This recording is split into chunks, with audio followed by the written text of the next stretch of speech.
Hello. Hi, John. How's everybody? John. Keep coming back, right? So did you learn anything in there? Oh, it was so cool hearing Barry Gordy and Smokey Robinson speak about how the label was founded. It's such an inspiring story. It feels like a miracle that it happened, you know, because there's all kinds of people that want to write songs, all kinds of people that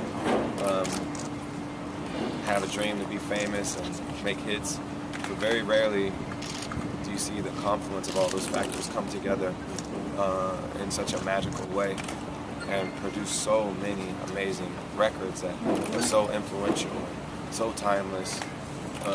Like I said, it feels like a miracle that it happened.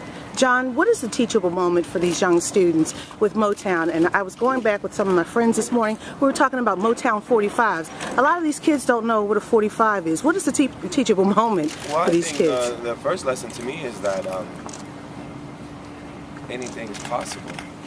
If you think about the historical context of what was happening for young black boys and girls at that time, the idea that they could do something so important, so big, and so meaningful, and so accepted by the whole world, they would have thought that was highly unlikely. Everybody would have thought that was highly unlikely. And so that means that for kids, no matter where they come from, no matter what adversity they face, with some talent, with some perseverance, and of course we've got to create the right conditions for them to succeed. But I think the message for the kids is work hard, dream big, and do the work to back up the dream. Did you play any of your parents' 45s? Do you know what a 45 is? We had vinyl at my house. I don't know if they were 45s. But which ones are the bigger ones? 33 RPMs. I'm dating myself. Yeah. We had the bigger ones. We had vinyl though growing up. We had 8 tracks, and then we went to cassettes, and then I didn't finally have CDs until I was I think I was late on the CD bandwagon. It was like the mid-90s when I started getting CDs, and then obviously most of the music I listen to now is on MP3. So times have changed, but the amazing thing is that music is still relevant. You know, we celebrated Michael Jackson after he passed, and you think about the amazing music he made under the Motown label, Stevie, Marvin Gaye, and then all the great groups like Temptations and Supremes.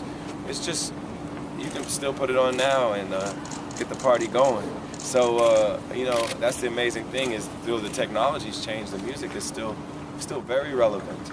John, how would you describe most of this White House has put on different genres of music as it compared to other administrations? Well, I don't know what previous administrations have done, but I think it's great that every month or so they celebrate different parts of the American music tradition, and we have such a rich tradition in this country that we should be proud of.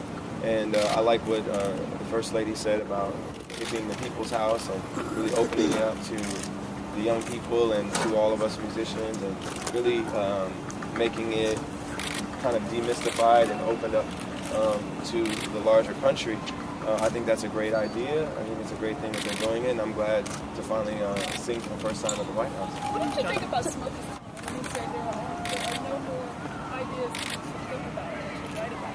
Is that possible? Well, I mean, we've heard the quote, "There's nothing new under the sun," and I think most songwriters, you're trying to find that balance of saying something familiar and fresh at the same time. You're trying to say something that's personal to you, but also universal at the same time. And I think that's what was magical about Smokey's writing, was that he said, "Tracks of my tears." No one ever said it exactly like that before, but he's still just writing about crying because he misses a girl, which there's been thousands of songs that have been written about that, but he said it in a fresh way. And I think that's what all songwriters are trying to do. You know, and the better you are doing that, the more successful you're going to be. John, hey guys, you also have some of the students in the back. Do you think that music can still affect social change in the 21st century?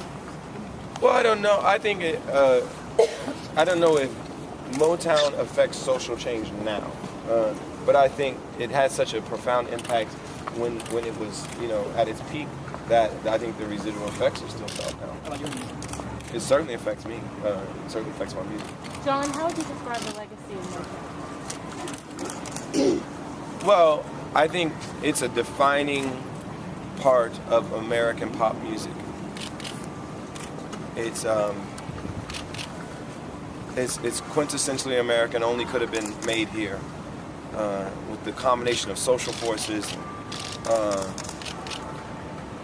you know, cultural conditions that were happening, the combination of races and ethnicities that were interacting and negotiating and figuring out how they were going to live together.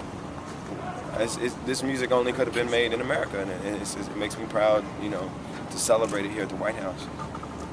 John, you did a great job with me doing the Teddy Pendergrass song, Oh, Wake thank Up you. Everybody. Thank you. And you sound, of course, like John, with Love's in Need of Love.